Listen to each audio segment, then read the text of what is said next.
Hello friends, welcome to PX Monk once again. अगर आप लोगों ने अभी तक हमारा चैनल सब्सक्राइब नहीं किया है तो जल्दी से कर लीजिए ताकि आपको लेटेस्ट अपडेट्स मिलते रहें। आज हम लोग पढ़ने जा रहे हैं लाइफ स्पैन साइकोलॉजी, जिसका कोड है MPC002। ये इग्नू के मास्टर इन साइकोलॉजी के फर्स्ट ईयर में पढ़ाई जाती है। अगर आपके पास इसकी बुक है तो आप देख सकते हैं ये कुछ ऐसी दिखती है, और ऊपर देखेंगे राइट में तो यहाँ पे कोड लिखा है MPC002 लाइफ स्पैन साइकोलॉजी। आज हम लोग MPC002 के ब्लॉक 1 का यूनिट 2 पढ़ेंगे। लास्ट वीडियो में हमने ब्लॉक 1 का यूनिट 1 पढ़ा था। आज हम लोग पढ़ेंगे ब्लॉक 1 यूनिट 2। तो ब्लॉक 1 यूनिट 2 जो हम लोग पढ़ने जा रहे हैं उस चैप्टर का नाम क्या है? Prenatal development, genetics, environment, influence and hazards of development. Chapter को स्टार्ट करने के पहले हम लोग जान लेते हैं कि प्रीनेटल का मतलब क्या होता है। प्रीनेटल वो पीरियड है जब कि बच्चे का जन्म अभी नहीं हुआ है, यानी कि जन्म से पहले का जो समय है, जब बच्चा कंसीव हो जाता है तब से लेकर जब तक उसका बर्थ नहीं हो जाता, उस टाइम को कहते हैं प्रीनेटल पीरियड। और उस समय, उस दौरान जो बच्चे का डेवलपमेंट होता है उसको कहते हैं प्रीनेटल डेवलपमेंट। आज हम लोग पढ़ेंगे सबसे पहला जो टॉपिक वो है beginning of the life. Life किस तरीके से बिगिन होती है, कैसे शुरू होती है। तो लाइफ जो बिगिन होती है वो दो चीज़ों के कॉम्बिनेशन से होती है। सबसे पहली चीज़ होती है मेल का सेक्स सेल, और दूसरी चीज़ होती है फीमेल का सेक्स सेल। मेल का सेक्स सेल और फीमेल का सेक्स सेल जब आपस में मिलते हैं, कंबाइन होते हैं, तो वहीं से एक लाइफ की शुरुआत होती है, एक लाइफ जो है बिगिन होता है। अगर आप इस इमेज में देखेंगे तो ये एक फीमेल का एग सेल है, और ये जो है ये टैडपोल शेप में जो आप देख रहे हैं ये मेल का स्पर्म सेल है। तो मेल का स्पर्म सेल और फीमेल का एग सेल जब ऐड होते हैं तो लाइफ की शुरुआत होती है, बिगिनिंग ऑफ द लाइफ होती है। जब तक ये दो चीज़ें आपस में कंबाइन ना हो तब तक एक ह्यूमन लाइफ बिगिन नहीं हो सकता। अब थोड़ा सा और देखते हैं इसको डिटेल में। अगर इस इमेज को हम लोग ध्यान से देखेंगे तो ये इमेज जो है एक फीमेल एग सेल की है, और आउटर रीजन में देखेंगे तो ये टैडपोल शेप्ड जो है मेल स्पर्म सेल है। इनमें से कोई एक मेल स्पर्म सेल इस वॉल को पेनिट्रेट करके फीमेल का एग सेल जो है उससे जाके मिल जाता है या कंबाइन हो जाता है। जैसे ये मेल का स्पर्म सेल फीमेल के एग सेल से जाके कंबाइन होता है तो 23 जो है माइन्यूट पार्टिकल्स को रिलीज करता है, ठीक है। और उन 23 माइन्यूट पार्टिकल्स को क्या बोलते हैं? क्रोमोसोम्स। और जैसे ही ये 23 माइन्यूट पार्टिकल्स रिलीज होते हैं मेल स्पर्म सेल से, उसी वक्त सेम टाइम पे जो ओवम होता है या फीमेल एग सेल होता है वो भी ब्रेक हो जाता है, और वो भी 23 क्रोमोसोम्स को रिलीज करता है अपने खुद के। यानी कि दोनों को मिला के अगर देखेंगे तो टोटल 46 क्रोमोसोम्स हो गए।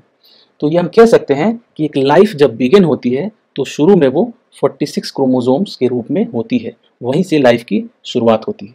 तो जो ये टोटल 23 क्रोमोसोम्स रिलीज होते हैं दोनों से, ये जो है मेल में अलग होते हैं, फीमेल में अलग होते हैं। अगर यहाँ पे आप देखेंगे तो ये मेल स्पर्म सेल है और ये फीमेल का एग सेल है या ओवम है। इसने 23 रिलीज किया, इसने 23 रिलीज किया एक दूसरे से कंबाइन होने के बाद। तो मेल जो स्पर्म सेल है उसमें XY क्रोमोसोम होते हैं, और जो फीमेल होता है उसके अंदर XX क्रोमोसोम होते हैं। इन दोनों के जो 22 क्रोमोसोम्स के जो पेयर होते हैं वो एक जैसे होते हैं, सिमिलर होते हैं, और उनको बोलते हैं ऑटोजोम्स, क्योंकि वो एक ही जैसे होते हैं। लेकिन जो 23rd पेयर होता है वो डिफर करता है, और ये 23rd पेयर जो क्रोमोसोम होता है जिसको बोलते हैं सेक्स क्रोमोसोम। इसी से डिसाइड होता है कि जो चाइल्ड की बर्थ होगी वो लड़का होगा या लड़की होगी। अगर ये 23rd क्रोमोसोम मेल का Y है तो फीमेल का तो X ही होगा हमेशा, तो मेल चाइल्ड की बर्थ होगी। अगर मेल का 23rd क्रोमोसोम X है तो XX कॉम्बिनेशन हो जाएगा, तो एक फीमेल चाइल्ड का बर्थ होगा। फिर से समझते हैं। 23 क्रोमोसोम्स दोनों ने रिलीज किया कॉम्बाइन होने के बाद, इसमें से 22 क्रोमोसोम्स दोनों के सिमिलर हो गए, और उसको बोलेंगे ऑटोजोम्स। जो 23rd पेयर है दोनों का, वो डिसाइड करता है कि गर्ल चाइल्ड होगी या बॉय चाइल्ड होगा। अगर मेल का 23rd क्रोमोसोम Y है तो फीमेल के X के साथ वो कंबाइन करके XY बनाएगा और मेल चाइल्ड का बर्थ होगा। अगर मेल का 23rd क्रोमोसोम X है तो XX कंबाइन होंगे 23rd पेयर में, और वो बनाएंगे फीमेल चाइल्ड। तो इस तरीके से मेल चाइल्ड या फीमेल चाइल्ड का बर्थ होता है। ये पूरा एक प्रोसेस होता है। आगे बढ़ते हैं। तो बिगिनिंग ऑफ द लाइफ में एक और पॉइंट डिस्कस किया गया है कि why the sex of an individual is important to life long development. एक इंडिविजुअल का सेक्स क्यों इतना इंपॉर्टेंट है लाइफ लॉन्ग डेवलपमेंट में। हर साल जो है बच्चों के ऊपर जो कल्चरल प्रेशर है वो इंक्रीज होता रहता है। जैसे जैसे वो बड़े होते हैं उनके पेरेंट्स, टीचर्स, उनके फ्रेंड्स, सोसाइटी, हर कोई ये चाहता है कि वो बच्चा एक पर्टिकुलर ढंग से बिहेव करे। एक बिहेवियरल पैटर्न उनके अंदर उम्मीद करता है कि वो उसी ढंग से, उसी तरीके से बिहेव करे और उसका एटीट्यूड भी एक पर्टिकुलर, जैसे सारे बच्चों का होता है, सारे बॉयज़ चाइल्ड का होता है, सारे गर्ल चाइल्ड का होता है, वो उसी के हिसाब से ही बिहेव करे।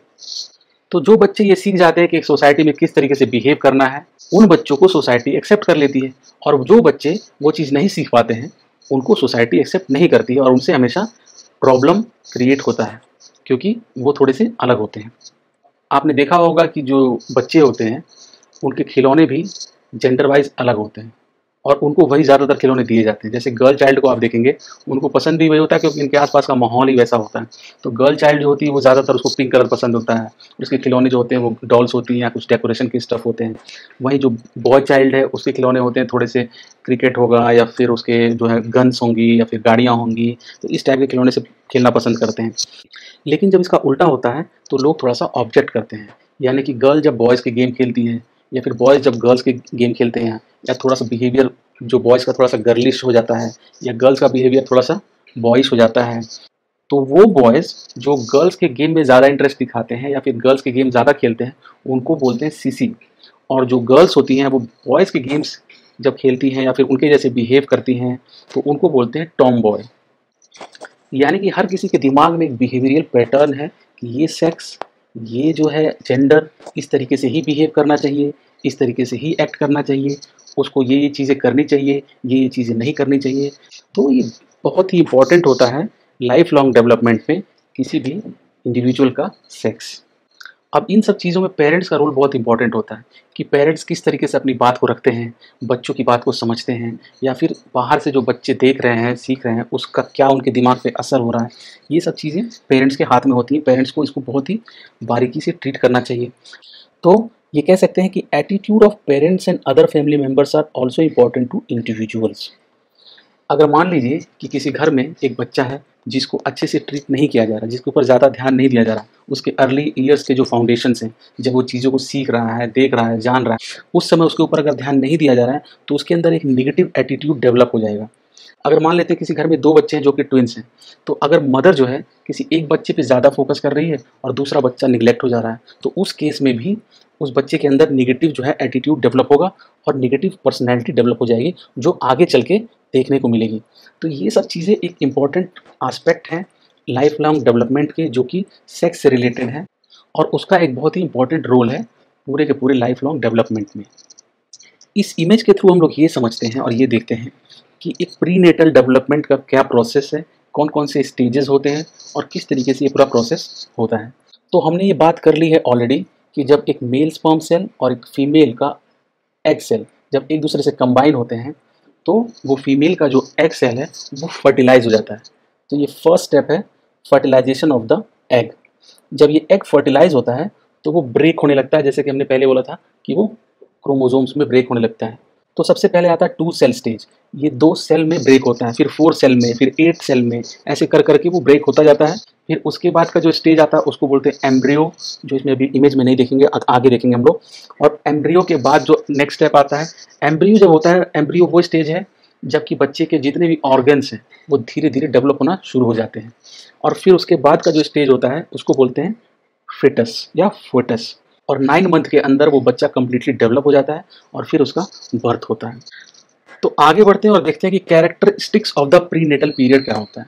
सबसे पहले ये जान लीजिए कि ये बहुत ही इंपॉर्टेंट टॉपिक है। Characteristics of the prenatal period exam में आ सकता है, तो इसको एग्जाम के लिए अच्छे से तैयारी कर लीजिएगा। जो प्रीनेटल डेवलपमेंट होता है उसके बारे में हम लोग पहले ही बात कर चुके हैं। उसके अंदर कुछ ऐसे इफेक्ट्स होते हैं, ऐसे कैरेक्टरिस्टिक्स होते हैं जिसका कि लॉन्ग लास्टिंग इफेक्ट होता है किसी के भी डेवलपमेंट पे। तो सबसे पहला जो कैरेक्टरिस्टिक है वो है most important period. Most important period of development is prenatal development. जो प्रीनेटल डेवलपमेंट होता है एक लाइफ स्पैन का, वो इतना इंपॉर्टेंट होता है किसी की भी लाइफ का कि अगर उस समय थोड़ी सी भी लापरवाही बरती गई तो इसका इफेक्ट जो होता है पूरी लाइफ उस इंडिविजुअल के साथ होता है या देखने को मिलता है। और उसमें भी सबसे खास जो होता है वो 3 मंथ्स का पीरियड होता है, जो स्टार्टिंग के 3 मंथ्स के पीरियड होते हैं प्रीनेटल डेवलपमेंट के, वो भी बहुत इंपॉर्टेंट होता है उस समय, क्योंकि इतना नाजुक होता है वो पीरियड जब वो एम्ब्रियो के फॉर्म में या फेटस के फॉर्म में होता है। तो अगर उस 3 मंथ्स में थोड़ी सी भी लापरवाही की गई तो उस फेटस के डिस्ट्रॉय होने के चांसेस रहते हैं और फिर वो बच्चे का बर्थ नहीं हो पाता। तो इसलिए ये बहुत ही इंपॉर्टेंट पीरियड होता है और इस समय पे उसके फिजिकल ग्रोथ होते रहते हैं, जैसे कि उसकी आँखें, हार्ट, लंग्स, सब कुछ सारे ऑर्गन्स डेवलप होते रहते हैं। तो अगर थोड़ी सी भी लापरवाही होती है तो उसका इफेक्ट जो है आफ्टर बर्थ देखने को मिलता है और फिर वो लाइफ टाइम उसके साथ रहता है और वो बहुत ही प्रॉब्लम क्रिएट कर सकता है। इसलिए जो प्रीनेटल पीरियड है वो बहुत इंपॉर्टेंट पीरियड है, तो उस पर बहुत ही ध्यान देना चाहिए और बहुत ही केयर करना चाहिए। दूसरा कैरेक्टरिस्टिक है shortest period. The period is approximately 270 to 280 days. बहुत ही कम टाइम पीरियड होता है, यानी कि 9 मंथ्स का ही टाइम पीरियड होता है, लेकिन डेवलपमेंट इसमें बहुत ज़्यादा होता है। जो भी सबसे इंपॉर्टेंट डेवलपमेंट्स हैं किसी भी इंडिविजुअल के वो इसी दौरान होते हैं, लेकिन ये टाइम फ्रेम जो होता है सिर्फ 9 मंथ्स का होता है, इसीलिए इसको बोलते हैं कि शॉर्टेस्ट पीरियड ऑफ डेवलपमेंट। तीसरा कैरेक्टरिस्टिक है हेरिडिटी फैक्टर्स। हेरिडिटी फैक्टर्स मतलब वो फैक्टर्स जो कि बच्चे को अपने पेरेंट्स से मिलते हैं, उनके जीन्स में ऑलरेडी वो आ जाते हैं। तो अगर पेरेंट्स बच्चे के स्ट्रांग हैं, हेल्दी हैं, फिट हैं, तो बच्चे की चांसेस हैं कि वो भी स्ट्रांग होगा, हेल्दी होगा, फिट होगा। अगर पेरेंट्स को कोई बीमारी है तो वो चांसेस होते हैं कि बच्चे के अंदर भी ट्रांसफ़र या ट्रांसमिट हो जाते हैं। अगर पेरेंट्स, कई बार ऐसा देखा जाता है कि पेरेंट्स के अंदर कोई स्किल्स हैं, जैसे कि आर्टिस्ट हैं या फिर इंटेलिजेंट हैं, तो वो बच्चे के अंदर भी कैरी फॉरवर्ड हो जाता है। तो बच्चा भी कई बार इंटेलिजेंट हो जाता है, उसके अंदर भी बहुत सारे आर्टिस्टिक स्किल्स आ जाते हैं। तो heredity factors are one of the most important factors in prenatal development. जो ये 9 मंथ्स का पीरियड होता है इसमें मदर का बहुत इंपॉर्टेंट रोल होता है। तो मदर की जो बॉडी होती है उसके अंदर ही बच्चा पल रहा है, उसके अंदर ही वो बड़ा हो रहा है।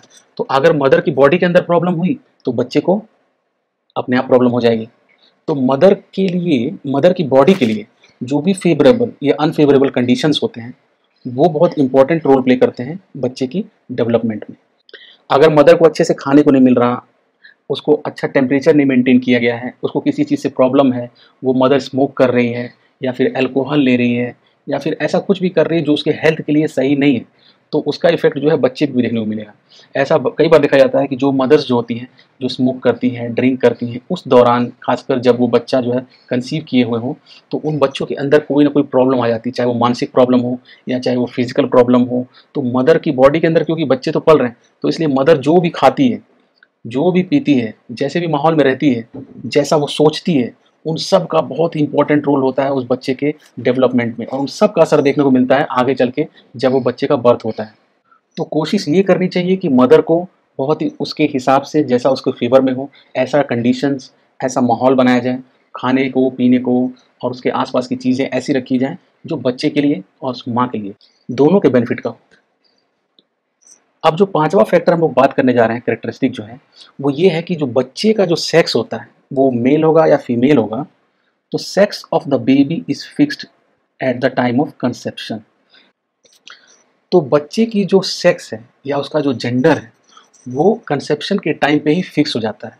अगर वो बाद में कोई सर्जरी ना कराए या सेक्स ट्रांसफॉर्मेशन ना कराए तो वो फिक्स रहेगा, यानी कि बच्चा मेल होगा या फीमेल, ये उसके कंसेप्शन के टाइम पे ही फिक्स हो गया और फिर वो कभी चेंज नहीं हो सकता अगर वो सर्जरी या सेक्स ट्रांसफॉर्मेशन ना कराए तो ये भी एक कैरेक्टरिस्टिक है प्रीनेटल पीरियड का।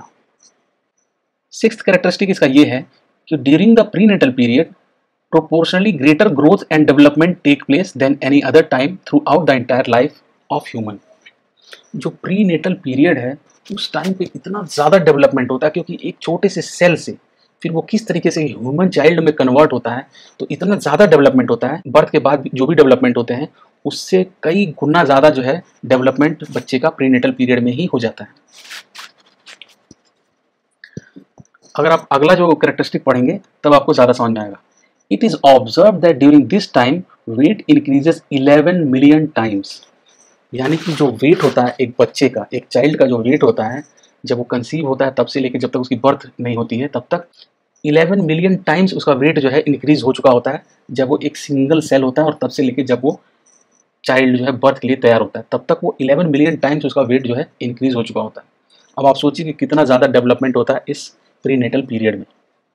और ये जो टाइम होता है प्रीनेटल डेवलपमेंट का, इस टाइम पे जो इन्वायरमेंटल या साइकोलॉजिकल हजार्ड्स होते हैं, हजार्ड्स का मतलब होता है रिस्क या डेंजर्स, जो इन्वायरमेंटल या साइकोलॉजिकल हजार्ड्स होते हैं इस टाइम पे, उसका इफेक्ट जो होता है लेटर डेवलपमेंट में देखने को मिलता है। जैसे मैं पहले भी बता चुका हूँ कि अगर इस टाइम पे माँ जो है, मदर अगर अपना अच्छे से केयर नहीं करती है, अच्छा उसको डाइट नहीं मिलता है, या फिर वो एल्कोहलिक होती है, स्मोक करती है, फिर किसी तरीके से भी कुछ उसको प्रॉब्लम होती है, तो उससे बच्चे को प्रॉब्लम हो जाती है। तो ये सब तो फिजिकल हजार्ड्स हो गए। दूसरे इन्वायरमेंटल हजार्ड्स, यानी कि मदर को अच्छा इन्वायरमेंट नहीं मिला हुआ है, या साइकोलॉजिकल हजार्ड्स हो गया कि मदर को जो है बहुत ज़्यादा प्रॉब्लम है, टेंशन है, एंग्जाइटी है, तो उन सब का असर जो है बच्चे के ऊपर भी होता है, और वो आगे चल के जब बच्चे की बर्थ हो जाती है तो उसके लेटर जो डेवलपमेंट पीरियड होता है वो सब पैटर्न उसमें देखने को मिलता है। तो इसलिए ये बहुत इंपॉर्टेंट आस्पेक्ट है प्रीनेटल डेवलपमेंट का। अब लास्ट जो कैरेक्टरिस्टिक हम लोग पढ़ेंगे वो ये है एटीट्यूड ऑफ पीपल, यानी कि दूसरों का जो एटीट्यूड है उस बच्चे के प्रति जो अभी जन्म लेने वाला है, उसका भी बड़ा सिग्निफिकेंट इम्पैक्ट होता है। देखिए कई बार क्या होता है कि हमें ये देखने को मिलता है, अगर हम इंडिया की बात करते हैं तो इंडिया में आप देखेंगे कि ज़्यादातर क्या होता है कि फैमिली चाहती है कि मेल चाइल्ड का बर्थ हो, तो उनका फीमेल जो चाइल्ड होता है उसके प्रति एटीट्यूड अलग होता है, बॉय चाइल्ड जो होता है उसके प्रति एटीट्यूड अलग होता है। तो अगर बॉय चाइल्ड है तो उसको बड़ा अफेक्शन मिलता है, उसको बहुत केयर किया जाता है, उसके प्रति जो है एकदम अलग ही जो है बिहेवियर होता है लोगों का। जो गर्ल चाइल्ड होती है, जब अगर पता चल जाता है कि ये गर्ल चाइल्ड है तो उस तरीके से उसको केयर नहीं करते हैं, वैसा ध्यान नहीं देते हैं, यानी कि पूरा का पूरा माइंडसेट चेंज हो जाता है सिर्फ बच्चे के सेक्स को लेके। दूसरी तरफ ऐसा भी होता है कि कई बार जो है मदर होती है उसको बहुत ज़्यादा ध्यान नहीं दिया जाता, उससे बहुत ज़्यादा काम करती है, वो उस तरीके से केयर नहीं कर पाती अपना या फिर अपने होने वाले बच्चे का जिस तरीके से होना चाहिए। तो इस समय पे अगर उसकी फैमिली जो है, उसके हस्बैंड या फिर उसके मदर या बाकी जो फैमिली मेम्बर्स हैं किस तरीके से ट्रीट करते हैं, कैसा एटीट्यूड रखते हैं उसके मदर के प्रति या फिर उस होने वाले बच्चे के प्रति, उस तरह का माहौल बन जाता है। और जब उस तरह का माहौल बनता है तो जो इन्वायरमेंटल इफेक्ट हो जाता है वो अपने आप बच्चे के ऊपर या फिर उसकी मदर के ऊपर हो जाता है। और अगर अच्छा माहौल होता है तो उसके रिजल्ट्स अच्छे होते हैं, अगर माहौल ख़राब होता है तो उसका रिजल्ट जो है आने वाले टाइम में देखने को मिलता है, कहीं ना कहीं बच्चे के ऊपर उसका इफेक्ट ज़रूर देखने को मिलता है। तो ये सब कैरेक्टरिस्टिक्स हैं प्रीनेटल पीरियड के, तो इनको आप अच्छे से जान लीजिए, समझ लीजिए, और एग्जाम में अगर आता है तो एकदम अच्छे से करके आइए। अब हम लोग देखते हैं पीरियड्स ऑफ प्रीनेटल डेवलपमेंट। इसके बारे में हम लोगों ने पहले भी बात की थी अभी थोड़ी देर पहले कि क्या क्या पीरियड्स होते हैं प्रीनेटल डेवलपमेंट में। तो सबसे पहले हमने बात की थी वो होता है जब एक मेल स्पर्म सेल फीमेल के एग सेल से जाके कंबाइन होता है। तो जैसे ही वो कंबाइन होता है तो वो जो एग होता है फीमेल सेल का वो क्या हो जाता है, फर्टिलाइज हो जाता है। तो जैसे ही वो फर्टिलाइज होता है उस स्टेज को कहते हैं जाइगोट। तो 0 से 2 वीक्स का जो टाइम होता है उस समय पे वो जो डेवलप हो रहा है उसको कहते हैं जाइगोट। तो एक जो इंडिविजुअल है जो कि अभी जन्म लेने वाला है उसके जो जीन्स होते हैं आधे जो है मदर से मिलते हैं उसको, आधे उसको फादर से मिलते हैं। तो जब मदर और फादर के जीन्स जो है कंबाइन होते हैं तब उस बच्चे का जन्म जो है पॉसिबल होता है। तो जो फर्स्ट सेल होता है, the first cell in which the male genes are joined with the female cell is called zygote. जब फीमेल के फर्स्ट सेल से मेल का सेल जाके ज्वाइन होता है या कंबाइन होता है तो उसको बोलते हैं जाइगोट। दूसरा जो पीरियड होता है वो होता है एम्ब्रियो, यानी कि तीसरे वीक से, 3rd वीक से लेके 8th वीक का जो टाइम होता है उसको बोलते हैं एम्ब्रियो। क्या बोलते हैं, एम्ब्रियो। जो एम्ब्रियो जो होता है वो, उसको अगर आप देखेंगे यहाँ पे तो वो थोड़ा थोड़ा शेप लेना शुरू हो जाता है, एक ह्यूमन के बच्चे जैसा शेप उसका शुरू हो जाता है। तो उसी समय को, जब वो समय स्टार्ट होता है तो उसको बोलते हैं एम्ब्रियो।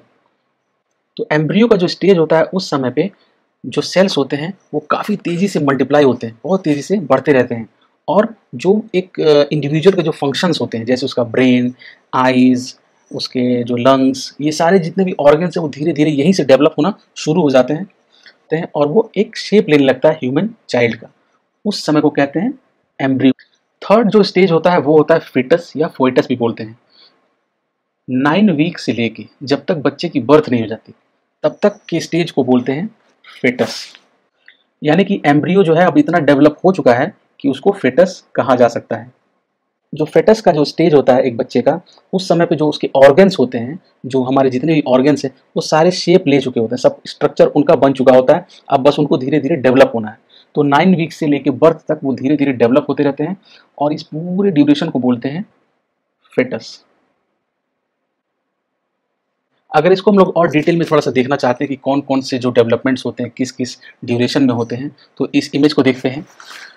जो किडनीज होती हैं वो 5 यानी कि 5th वीक से 8th वीक तक डेवलप होती रहती हैं और डेवलप हो जाती है। जो स्टमक होता है वो 4 वीक से लेकर 7 वीक तक डेवलप हो जाता है। हार्ट जो होता है वो 4 वीक से 7 वीक तक ये भी डेवलप होता था। अब इसमें आप देखेंगे तो आप देखेंगे सारे जो है ये साइमल्टेनियसली मतलब एक साथ डेवलपमेंट चल रहा है। ऐसा नहीं कि एक डेवलपमेंट हो रहा है दूसरा रुका हुआ है, ये सब एक दूसरे के साथ साथ पैरेलली जो है डेवलप होते रहते हैं। जो ब्रेन होता है वो 28 डेज के बाद स्टार्ट होता है और 56 डेज तक उसका डेवलपमेंट चलता रहता है। जो लंग्स होते हैं वो 4 वीक्स आफ्टर कंसेप्शन मतलब कंसेप्शन के बाद 4th वीक से स्टार्ट होता है और 8 वीक तक चलता रहता है। हैंड्स, आर्म्स ये भी डेवलप होते रहते हैं 56 डेज तक। यानी कि इसका लेंथ वाइज डेवलपमेंट तो होता है, एक बेसिक जो शेप होता है, जो उसका जो स्ट्रक्चर होता है वो पूरा डेवलप हो जाता है 56 डेज में। जो फेस होती है या हमारे जो आइज़ होते हैं वो किस तरीके से डेवलप होते हैं देखिए। तो 28 डेज जब हो जाते हैं आफ्टर कंसेप्शन तो वहाँ से स्टार्ट हो जाता है ये सब डेवलप होना। और ये देखेंगे आप इस किस तरीके से जो है जो एम्ब्रियो स्टेज में किस तरीके से सारे स्ट्रक्चर हो जाते हैं और फिर वो फेटस स्टेज में धीरे धीरे धीरे किस तरीके से शेप लेते हैं। तो ये इस तरीके से डेवलपमेंट सारी चलती रहती है। अब इसमें एक और टॉपिक कवर किया गया है, इन्वायरमेंटल इन्फ्लुएंसेस। ये भी बहुत इंपॉर्टेंट टॉपिक है, इसको भी थोड़ा ध्यान से पढ़िएगा, ये भी एग्जाम में कई बार आ सकता है। इन्वायरमेंटल इन्फ्लुएंसेस का क्या मतलब है कि एक इन्वायरमेंट का, आसपास का जो इन्वायरमेंट है, माहौल है, उसका क्या इफेक्ट होता है, क्या इन्फ्लुएंस होता है इंडिविजुअल के डेवलपमेंट पे। तो इसी को हम लोग आगे पढ़ेंगे। तो हम लोग पहले भी बात कर चुके हैं कि इन्वायरमेंट जो होता है एक मदर के आसपास, एक चाइल्ड के जो अभी चाइल्ड जो बर्थ नहीं हुआ उसके आसपास का जो इन्वायरमेंट है वो कितना इंपॉर्टेंट रोल प्ले करता है किसी भी बच्चे के डेवलपमेंट में, चाहे वो प्रीनेटल डेवलपमेंट हो या आफ्टर बर्थ का डेवलपमेंट हो। तो यहाँ पे अगर हम पढ़ते हैं कि as the zygote undergoes mitosis, mitosis का मतलब होता है सेल डिवीजन, किस तरीके से सेल जो है डिवाइड होते हैं, नए सेल्स जो हैं फॉर्म होते हैं। तो जैसे ये सेल डिवाइड होना, कंबाइन होना, फॉर्म होना शुरू होते हैं तो वो मदर के इन्वायरमेंट का पार्ट हो जाते हैं। तो वो जो इन्वायरमेंट फॉर्म होता है उसके जो फिजिकल और केमिकल जो इन्फ्लुएंसेस होते हैं वो गाइड करते हैं और कंट्रोल करते हैं उस पूरे डेवलपमेंट प्रोसेस को, उन सेल्स को, और उनका इफेक्ट देखने को मिलता है एक बच्चे की प्रीनेटल डेवलपमेंट पे। तो जो पहली चीज़ हम जो डिस्कस करेंगे वो है मदर्स डिजीजेस। तो हमने पहले भी बात की थी कि अगर मदर के अंदर कोई डिजीज़ पहले से है तो ये एक बहुत ही मेन रीज़न होता है कोई भी जो फेटल होता है या फेटस होता है ना उसके डेथ की। अगर मदर के अंदर कोई डिजीज़ है तो बच्चे के अंदर भी वो डिजीज़ जो है ट्रांसफ़र या ट्रांसमिट हो सकती है और उससे जो है बच्चे की यानी कि फेटल की जो फेटस होता है उसकी डेथ हो सकती है। अगर मदर जो है डायबिटिक है, अगर मदर जो डायबिटिक है तो वो जब बच्चे को जन्म देगी तो ऐसा देखने को मिल सकता है कि उस बच्चे के अंदर जब वो पैदा हुआ तब से कोई ना कोई बीमारी या प्रॉब्लम एसोसिएटेड रहेगी। और बहुत सी स्टडीज़ में जो है ये देखा गया है कि अगर मदर के अंदर कोई बीमारी है या कोई डिजीज़ है, जैसे कि यहाँ पे रूबेला का एग्जांपल दिया गया है। रूबेला एक वायरस डिसीज़ है जो कि हो सकता है किसी को भी। तो अगर मदर के अंदर कोई ऐसी डिजीज़ है जो कि बच्चे को भी इफ़ेक्ट करती है तो देखा गया है कई बार स्टडीज़ में कि बच्चे जो पैदा होते हैं वो बचपन से कुछ ना कुछ उनके अंदर डिफेक्ट होता है। चाहे वो देख नहीं सकते हों, चाहे उनके अंदर कोई ना कोई फिजिकल डिफेक्ट हो सकता है या कोई साइकोलॉजिकल डिफेक्ट हो सकता है। तो कोई ना कोई डिफेक्ट देखने को मिला है अगर मदर के अंदर कोई ऐसा कोई डिजीज़ है, तो अगर मदर के अंदर कोई ऐसा कोई डिजीज़ है तो। दूसरा है ड्रग्स एंड केमिकल्स, इसके बारे में भी हम लोग बात कर चुके हैं। तो अगर आपने देखा होगा या शायद आपने कहीं सुना होगा तो जब एक जो है फीमेल जो है प्रेग्नेंट होती है तो उसको बोलते हैं कि आपको कोई ड्रग्स या दवा नहीं लेनी है जब तक कि कोई डॉक्टर खुद ना रिकमेंड करे, क्योंकि वो दवा का असर जो है फीमेल पे तो होगा ही लेकिन उसके जो है बच्चा जो है अभी जिसका जो है प्रीनेटल डेवलपमेंट चल रहा है उस पर भी असर हो जाता है। तो इसके अलावा बाकी और भी जो ड्रग्स हैं जो कि नहीं लेना चाहिए, जैसे कि अल्कोहल हो गया या सिगरेट हो गई या फिर कोई ऐसा ड्रग्स या कोकीन हो गया, कोई भी ड्रग्स ऐसा अगर कोई ले रहा है, कोई लेडी अगर ले रही है तो कई बार ये देखने को मिला है कि जब बच्चा जो है पैदा होता है, जब उसकी बर्थ होती है तो उसका पूरा का पूरा लेग ही गायब है या उसके फिंगर्स में कुछ प्रॉब्लम है या उसका आर्म गायब, मतलब कोई कोई फिजिकल डिफेक्ट देखने को मिलता ही मिलता है या फिर कोई फिजिकल उसकी जो बॉडी ऑर्गन है बहुत ही कमज़ोर हो जाता है। तो ड्रग्स का, केमिकल्स का बहुत ज़्यादा इफेक्ट होता है जो प्रीनेटल डेवलपमेंट चल रहा होता है। ये रिकमेंड किया जाता है कि जो लेडीज़ हैं जो अभी प्रेग्नेंट हैं उनको इन सब चीज़ों को अवॉइड करना चाहिए और बिना डॉक्टर की सलाह के इन सब चीज़ों को नहीं लेना चाहिए। इसमें ये भी कहा गया है कि अल्कोहल अगर कोई छोटे-छोटे अमाउंट में भी ले रहा है, डेली कंज़्यूम कर रहा है, तो ये देखा गया है कि उसका बच्चा जो पैदा होगा उस वुमन का, उसका अटेंशन जो है पुअर होगा, रिएक्शन टाइम जो है वो बाकी बच्चों से कम होगा, उसके बचपन से ही ये देखने को मिल सकता है। तो इन सब चीज़ों का कहीं न कहीं पूरी तरीके से नुकसान ही है, तो ये अवॉइड करना चाहिए। तीसरा है रेडिएशन। रेडिएशन तो कई बार थेरेपी में भी दी जाती है। तो जब रेडिएशन दिया जाता है तो उसका पावर इतना ज़्यादा होता है कि उस रेडिएशन की वजह से जो फेटस होता है वो कई बार डिस्ट्रॉय हो जाता है और फिर एबॉर्शन करना पड़ता है। अगर स्पॉन्टेनियस कोई रेडिएशन ले रहा है तो उसको एबॉर्शन ही करना पड़ता है, क्योंकि उस रेडिएशन का इफेक्ट बच्चे पे भी देखने को मिलता है। अब हम लोग बात करते हैं एबॉर्शन की। तो एबॉर्शन में ये होता है कि कई बार एबॉर्शन लोग खुद से कराते हैं, और जब खुद से कराते हैं तो उनको किसी लाइसेंस्ड फिजिशियन से ही कराना पड़ता है या कराना चाहिए। और ये कराने का समय जो है तब होना चाहिए जब अभी जो है फिटस जो है पूरी तरीके से डेवलप नहीं हुआ है, जो बहुत ही अर्ली स्टेज पे है। उस समय पे एबॉर्शन कराना ही सही टाइम माना जाता है। उसके बाद जब बच्चा वो डेवलप होने लगता है उसके बाद प्रॉब्लम्स बढ़ सकती हैं। लेकिन कई बार ये भी देखने को मिलता है कि जो जो चाइल्ड की जो डेवलपमेंट है वो किसी न किसी तरीके से रुक गई है, और उस रुकने की वजह से कई बार इमरजेंसी में भी अबॉर्शन कराना पड़ता है। तो जो अर्ली स्टेज ऑफ जो प्रीनेटल डेवलपमेंट है वो बहुत ही, मैंने बताया था, बहुत ही नाजुक समय होता है, उसमें बहुत केयर करना होता है। अगर कोई फीमेल है वो कोई हैवी वेट भी उठा लेती है तो उसकी वजह से भी वो एबॉर्ट हो सकता है चाइल्ड, या फिर डिस्ट्रॉय हो सकता है उसका जो जो एम्ब्रियो है। तो ये भी एक तरीके का जो इन्वायरमेंटल इन्फ्लुएंस है एक जो है प्रीनेटल डेवलपमेंट का। Age of mother. मदर की जो एज है वो भी बहुत इंपॉर्टेंट एस्पेक्ट है। अगर कोई जो लेडी है या फिर जो मदर है उसकी एज थोड़ी ज़्यादा हो गई है तो उसका इफेक्ट देखने को मिलता है बच्चे के ऊपर। अगर कोई ऐसी जो है मदर है जो कि अभी प्रेग्नेंट है लेकिन अभी इसकी एज बहुत कम है, यानी कि उसका रिप्रोडक्टिव सिस्टम भी पूरी तरीके से डेवलप नहीं हुआ है, तो उस केस में भी बच्चे को बहुत बड़ी प्रॉब्लम हो सकती है। अगर जो है मदर अभी प्रेग्नेंट है और वो टीनेजर है तो वो उसको पता नहीं कि किस तरीके से केयर करना है, तो उसकी पुअर केयर की वजह से भी, पुअर प्रीनेटल केयर की वजह से भी जो है प्रॉब्लम्स आ सकती हैं और प्रीनेटल डेवलपमेंट पे उसका इफेक्ट हो सकता है। तो ये भी एक तरीके के इन्वायरमेंटल इन्फ्लुएंसेस हैं एज ऑफ मदर। फिर है nutrition diet of mother. Mother किस तरीके का खाना खाती है, जो कार्बोहाइड्रेट्स हैं, मिनरल्स हैं, विटामिन्स हैं, आयरन है, कैल्शियम है, ये सब चीज़ें बहुत ही इंपॉर्टेंट होती हैं, वाइटल होती हैं किसी भी मदर के लिए और एक चाइल्ड के जो है डेवलपमेंट के लिए। अगर न्यूट्रिशन प्रॉपर नहीं मिलेगा तो बच्चे की डेवलपमेंट अच्छे से नहीं हो पाएगी। अगर अच्छा प्रॉपर न्यूट्रिशन मिलेगा तो हेल्दी चाइल्ड जो है डेवलप होगा। फिर बात करते हैं स्ट्रेस इन मदर। ये भी हम लोग पहले बात कर चुके हैं। यहाँ पे अगर हम पढ़ेंगे तो लिखा कि the emotions act through the autonomic nervous system that activates the endocrine gland. तो इमोशन जो होता है वो क्या करता है, एंडोक्रिन ग्लैंड्स को क्या करता है, एक्टिवेट कर देता है, और जिसकी वजह से क्या होता है, हार्मोनल चेंजेस होते हैं, सिक्रेशन ऑफ हार्मोन्स होता है और एड्रेनलिन जो है प्रोड्यूस हो जाता है। एड्रेनलिन क्या करता है, ब्लड सर्कुलेशन बढ़ा देता है, ब्रीथिंग बढ़ा देता है, मेटाबॉलिज्म बढ़ा देता है। हार्मोन्स जो होते हैं इजीली पास हो जाते हैं प्लेसेंटा के थ्रू, तो हार्मोन्स इजीली जो है बच्चे तक यानी कि फिटस तक पहुंच जाते हैं और वो उसको इफेक्ट कर देते हैं और कहीं ना कहीं उसमें प्रॉब्लम क्रिएट हो जाती है। तो इसलिए मदर का जो स्ट्रेस होता है उसका सीधा सीधा जो इफेक्ट होता है वो प्रीनेटल डेवलपमेंट पे होता है। फिर है द RH इनकम्पैटिबिलिटी। RH का क्या मतलब होता है, जो भी हमारे जो ब्लड ग्रुप होता है, तो ब्लड ग्रुप के आगे लिखा होता है जो पॉजिटिव या नेगेटिव, वही होता है RH। तो जो RH फैक्टर होता है वो एक इनहेरिटेड प्रोटीन है जो 85% ऑफ पॉपुलेशन में देखा जाता है।